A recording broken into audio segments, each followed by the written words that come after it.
Welcome to 10 Minutes with Tony Scott. I'm Tony Scott, and I really appreciate you tuning in to today's show. Today's show is sponsored by Gentry Academy. Later in the show, I get the chance to meet and interview former Minnesota Mr. Hockey Joe Dziedzic. Joe is a new partner at Gentry. Our interview is a fun snapshot of Joe and his role as a player in the NHL and at Gentry. Before we get to our interview with Joe, on Monday we announced our 5 finalists for the Wiz Wyatt Squirt Player of the Year.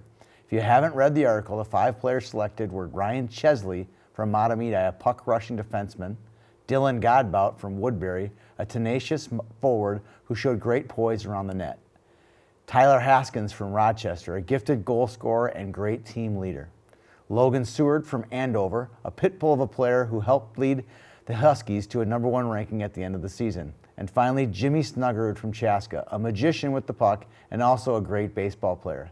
These 5 were just 5 of many great squirts we saw this year.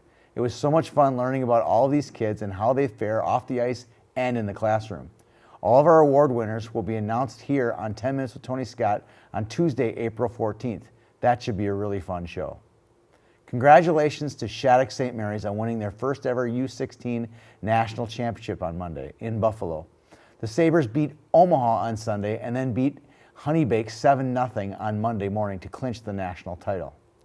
We will now head into our brief interview with former Gopher and NHLer Joe Dziedzic and talk about his new role at Gentry Academy.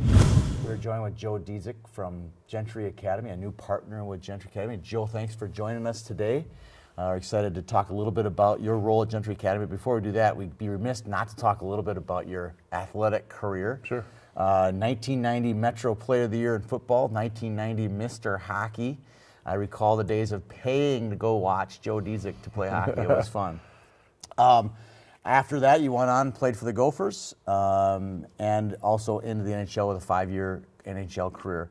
Talk a little bit about playing in the NHL. What were some things that stood out for you? Actually, it was probably awe-inspiring to watch some great players, but Sure. what were some things that maybe stood out to you? What's a story that would stand out to you about playing in the NHL? Well, number one, it's just it was a dream of mine since I was a kid to aspire to play in that National Hockey League, and you always, as a kid, would dream of playing. I remember in my driveway we would have ball hockey games with my buddies, and I would be Gilles Meloche in the goal, or I'd be Donnie Beaupre in the goal. I was always Gary Cheevers. Gary Cheevers, right That's on. right, And so that's we would right. play it's Game 7 NHL Finals, and we'd have like a little game in the backyard or in the alley. And to finally get to the NHL and meet Gilles Meloche as one of my goalie coaches for our Pittsburgh Penguins was kind of an awakening moment. But it was just it was a thing that I just truly was shooting for. And when you get there and you finally make it, you're like, wow, this is it. And it was everything and more that I dreamed of.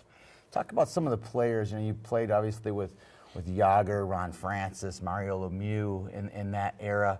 Is there something out there that that they did as training, or the other players you might have played with that stood out, how they trained and how they got to be better as hockey players? Right. Most hockey players are they work hard by nature, and for the guys that I played with, had the joy to play with in Pittsburgh, guys worked hard on ice, off ice, and they were, different. NHL guys come in different packages. You'll see guys that are big, strong, fast, and you'll see guys that are smaller guys that are, smart players, skilled players, like to pass the puck. And I remember playing with a few guys that I got there, and I'm like, if you didn't know who they were and you saw them on the street, you would be like, there's no way that guy plays in the National Hockey League. But Who were some of those guys? Throw them under the bus. Throw him under the bus. Well, a guy like Norm MacGyver was a really headsy UMD guy, smart player, skilled player, power play specialist. But if you saw Norm off the ice, you would think he was probably like a banker. Great guy. Stu Barnes is another one. Definitely not big. Not big guy, but just real feisty and gritty and super skilled. So you'd have the guys that were the big guys that were big bangers and fast, and then you'd see these guys that were like, man, how do they get by? And they did it with their smarts and their skill. Who was the guy that, when you played in the league for years, who was the guy you just didn't want to go into the corners with? Probably Scott Stevens was probably the most feared guy playing the day. He had come out with these big hits, and you always knew when he was on the ice, if he was, if you had your head down, he would catch you, and it was going to hurt. So thinking back, it was probably Scott Stevens was one. There was a lot of guys, but he was one that you kind of knew where he was on the ice all the time. Yeah, you kind of had to. Yeah. All right, so let's talk about your new role, your new partner at Gentry Academy. You'll be obviously on the ice working with the kids. What's going to be a unique thing about adding you to the mix, but you have Sean Skinner and all the other trainers. Let's talk a little bit about the plethora of different training people they're going to have at Gentry Academy. Yeah, it's an exciting opportunity. I'm really looking forward to working with Gentry and building a program there. And I think with the people that we have lined up, I think it's a really quality staff that kids are going to learn a lot from, and guys are going to have different things they can bring to the table, whether it's a stick handling specialist, if it's a guy that's a great shooting teacher, or maybe it's just somebody that has a lot of hockey knowledge, somebody that's played before, and whether it's pro or college, that can come in and help kids get a different feel, and so they're hearing different voices, not always just the same voice. Well, it's not just it's on the academic side. There's a lot of variety, but also on the ice, there's the figure skating, there's the shooting, there's stick handling, all those things. It's got to be an exciting opportunity. It is, and really looking forward to it. Really think it's going to be a lot of fun. Number one, I have a lot of passion for hockey and like to teach, work with kids of different ages, different levels, and I think it's just going to be something that as I get more involved, as this thing grows, I think there's some really good things to come. So you mentioned the part about training and working with kids. This isn't your first rodeo. You're obviously the head coach at Minneapolis, the Minneapolis high school program. And before that, you've had an extensive background coaching, whether it be the 3-on-3 leagues that you run, as well as some other stuff in the high school league. Talk a little bit about that. Sure. So I've started when I got done playing, because I had an eye injury and got out of the game earlier than I was hoping to, but it all happens. Everybody's got to get out of the game sooner or later. And for me, it came sooner than I was hoping, but right away I got into coaching. I was coaching in the high school elite league for 6 years.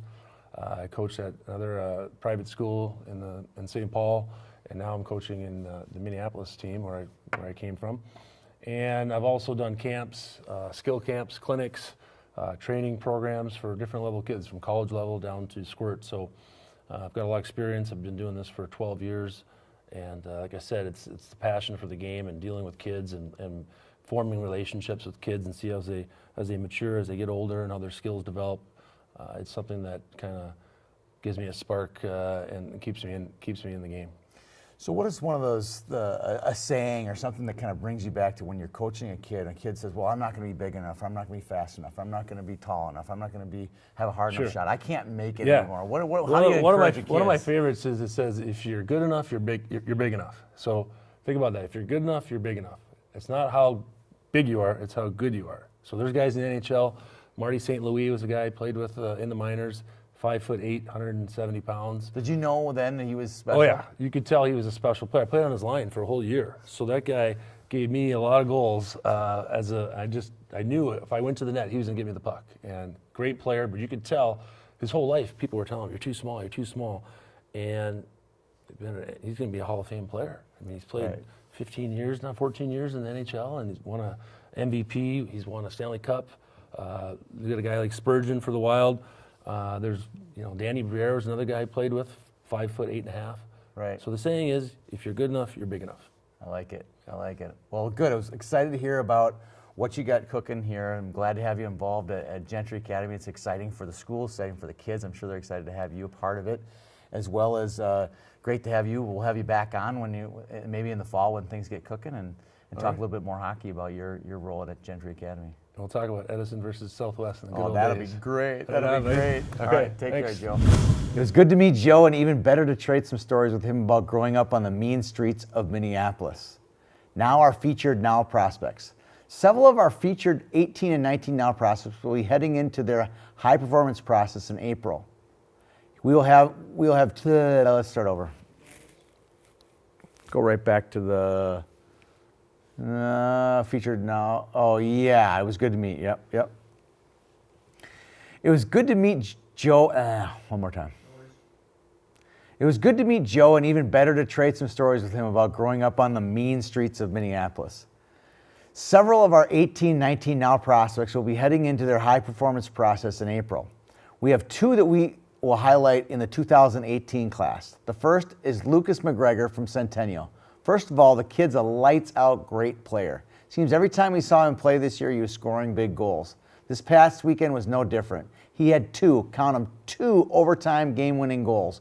One versus Moorhead in their first-round game, and then again Saturday morning to beat Grand Rapids. Also from the 18 class, Todd Scott from St. Michael had 2 wins and a 91% save percentage for Little Caesars last weekend at the national tournament.